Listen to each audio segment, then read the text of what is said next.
You ever had a moment when you realized the universe wasn't going to let you rest no matter how hard you tried to disappear?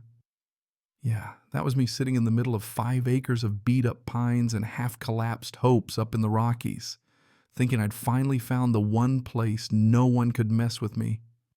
And then here comes an HOA president who looked like she'd done time in the principal's office ready to start a war over a patch of dirt she didn't even own. You want peace? You move to the mountains. But sometimes trouble just throws on a beige Subaru and follows you up the hill. I'd bought the place sight unseen. Not kidding. All I had were these grainy black and white photos from the county's probate site. A sad little cabin shed, falling in rusted, well-capped 37 trees, leaning way too close to the roof. After 15 years in the Army, then another 5 working landscaping in Denver, for folks who named their golden doodles after wine, and thought HOA newsletters were the law of the land, I just wanted out. I wanted trees silence and a stove that runs on wood and stubbornness. I didn't need fancy, I needed nobody. So when the county put this forgotten spot up for auction after the last owner passed, I wired the money and drove west. No bidding war, no competition. Just me, my beard, my backpack, and an old truck winding up a road so narrow one wrong swerve would send you straight to a pine needle grave. My GPS gave up at the cattle gate, and honestly, I took that as a good omen. Beyond that, it was just me, 5 acres of aspen and pine, and not a single human voice for miles. The cabin looked as tragic as I'd guessed roof-sagging porch. Missing steps, doors swollen from the weather, but the bones were good. A man can work with bones. That first week, I set up a cot and a cooler, started clearing brush, and by Sunday, I had a perimeter mapped out and a tarp slapped on the roof. Hired a crew from down in Ridgeline to help reinforce the worst beams cash job, no questions asked. Rebuilt the wood stove base, cleaned out decades of soot, and for the first time in years, that old place felt like it had a heart again.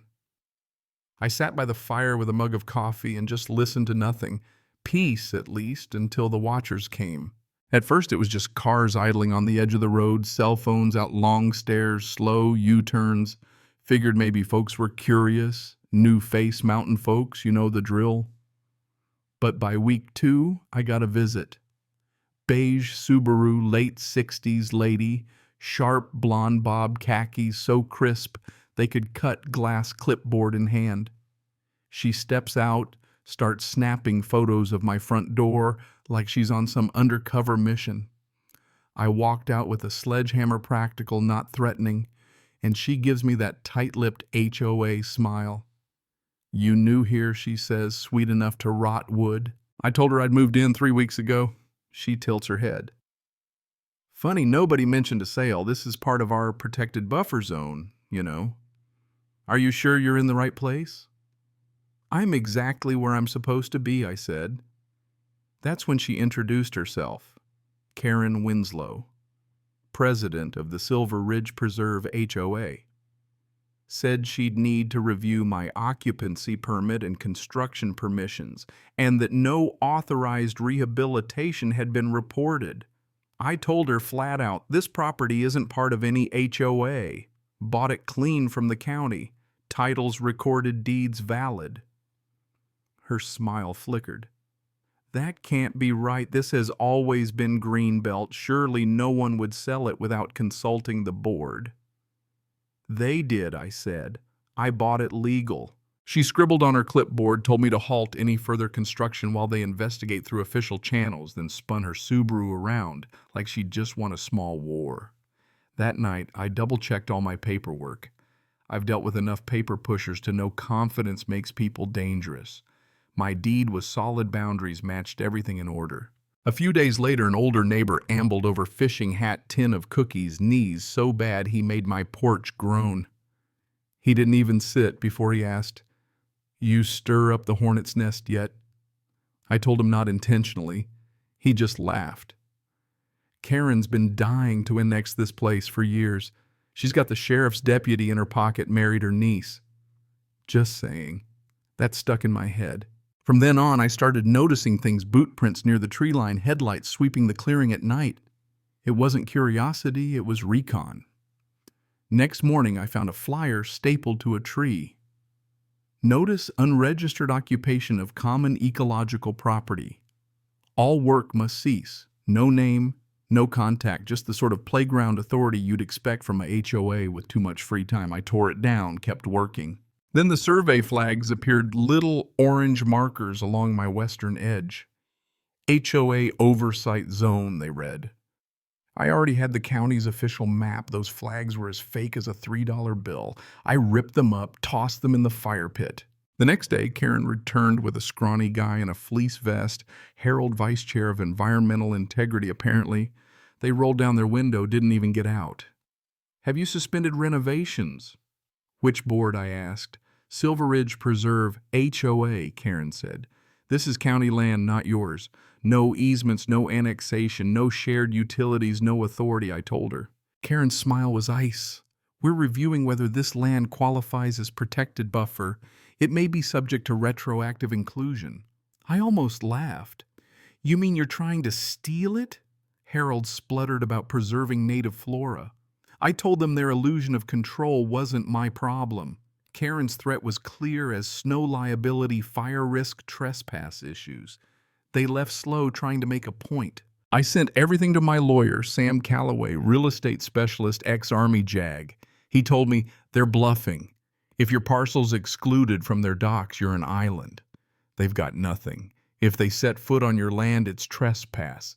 Want me to draft a cease and desist? Not yet, I said. Let's see how far they want to embarrass themselves. He just told me to document everything, every flyer, every visit. After that, it got weird. Drones started buzzing overhead, Silver Ridge Preserve security monitor decals glinting in the sun. I set up a GoPro on the porch, let it blink red like a watchful eye. Then a woman with a golden retriever and a GoPro strapped to her chest strolled up filming. Community watch, she said, just documenting activity. Karen said someone's squatting. I filmed her right back. She turned and left without another word. That night, I put up 2 signs. Private property, not part of Silver Ridge, HOA. Trespassers will be prosecuted. And for myself, no, I'm not moving. This is my land. But that Saturday, things went full nuclear. 2 county sheriff SUVs roared up, lights flashing, and Karen right behind, practically shaking with self-righteous joy. Deputies, hands on their holsters, polite but serious. You Elijah Morton. It's Eli, I said. Karen swept in, binder in hand. He's illegally occupying the Silver Ridge Community Greenbelt. Here's proof from the previous owner. The deputy looked at her papers, cheap printout, fake notary. But it was enough to stall everything. I was told to step away from the structure while they verified my identity. Karen practically hissed at the idea of letting me back inside, said I'd destroy evidence. One rookie deputy defaulted to caution, asked me to come down to the station while we sort this out. So I rode down, jaw clenched, Karen whispering, "You can't just invade a protected community because you feel like playing mountain man." I didn't trust myself to answer. At the station, they checked my ID, saw my veteran flag pop up. Still had to wait while they verified everything. I called Sam. He barked into the phone. "I'll be there in an hour with every document you've got. Say nothing." I hung up, drank burnt coffee. 2 hours later, Sam walked in with a stack of papers. Facts came in county cadastral maps stamped and sealed, showing my land way outside any HOA boundary. The lieutenant reviewed it, came in with an apology so stiff it almost cracked his face. "You're free to go, Mr. Morton, misunderstanding." Sam asked if I wanted to sue. "Not yet," I said. "But we're done being nice." Back at the cabin, another vacate. Immediately notice hung on my door, red letters, criminal threats. I tore it down and burned it right there in the fire pit. Felt like a baptism in smoke. Next day, I filed a harassment report at the sheriff's office, brought all my docs, demanded to see Karen's proof. What they gave me was a photocopied letter scrawled in wobbly cursive dated years before the last owner even died. No notary, no witness, no real address, just HOA fantasy. Sam looked at it and said, "That's not a will, that's a Pinterest poem." We filed a fraud complaint, cited false reporting obstruction, and started a FOIA for all internal HOA communications. And then Twista County clerk called me Mara. She remembered my auction. Silver Ridge HOA tried last year to redraw the boundaries, annex your land. We denied it. Your parcel's always been outside their jurisdiction. You've got the denial letter in your inbox. Same day old neighbor Tom knocked, gave me copies of nearly identical intimidation letters Karen had sent him. But you're fighting back. I just let it go. Use these, he said. Karen's empire of fear was cracking. Next came a water authority inspection, anonymous complaint about well contamination. They showed up, no warrant, said the HOA told them they had jurisdiction. I handed them the denial letter, told them to get lost. Sam built a dossier, every harassment, every letter, even sabotage attempts. Because now cameras caught HOA's construction chair, Gregory Haskins, at midnight picking my shed lock. Sheriff saw the video and brought him in. Gregory, red-faced, screaming community rights, hauled off in front of everyone, including Karen, who just glared across her driveway. I thought it might slow things down, but Karen just doubled down. Now came anonymous flyers accusing me of everything from illegal animals to criminal records. Water pressure in my well tank, someone had dumped gravel in the supply line, destroyed my pump. More hidden cameras, more evidence. Marjorie, the art teacher neighbor, leaked me audio from an HOA meeting, Karen up there with a slideshow calling me a danger, pushing for an injunction. But we had proof, clean well test permit records, video of Moose the retriever playing fetch. The final straw. My camera caught Karen's contractor Vince crawling under my well at 2 a.m. Sheriff had him in before sunrise. After that, even the sheriff posted notices. Unauthorized entry on private land is a crime. Karen, in one last gasp, posted an open letter about government overreach, but the community wasn't buying it anymore. That's when the real surprise showed up. Daniel Carnes, retired judge, came by. "Karen tried this with my daughter's land. She's getting sloppy. You've got proof. If you go to court, I'll vouch for you." Suddenly, it wasn't just me versus Karen. It was me versus a whole system she'd been gaming for years. But now the system was turning on her. 2 men from the State Department of Environmental Resources tried another anonymous complaint, but I asked for a warrant, sent them packing. Turns out Karen had filed it, claimed a creek existed that hadn't seen water since '94. We filed a formal harassment complaint with the state. That Friday, Moose started barking his head off, caught a guy with bolt cutters, Ridgeway maintenance, Karen's go-to. Got his picture, sent a cease and desist to the HOA. But the drama didn't end. Karen herself rolled up in a silver Lexus, heels sinking into the gravel. "You really think this'll ever feel like home when the whole community hates you?" I just pointed to the no trespassing sign. "You're one forged letter away from a felony, Karen." She handed me a petition, 50 homeowners wanting me gone. I told her to take it up with the sheriff. By the end of that week, the sheriff called not for me, but for Karen. Her forged letter had been filed with the county. Forensic handwriting confirmed it was fake. They arrested her right in front of the clubhouse.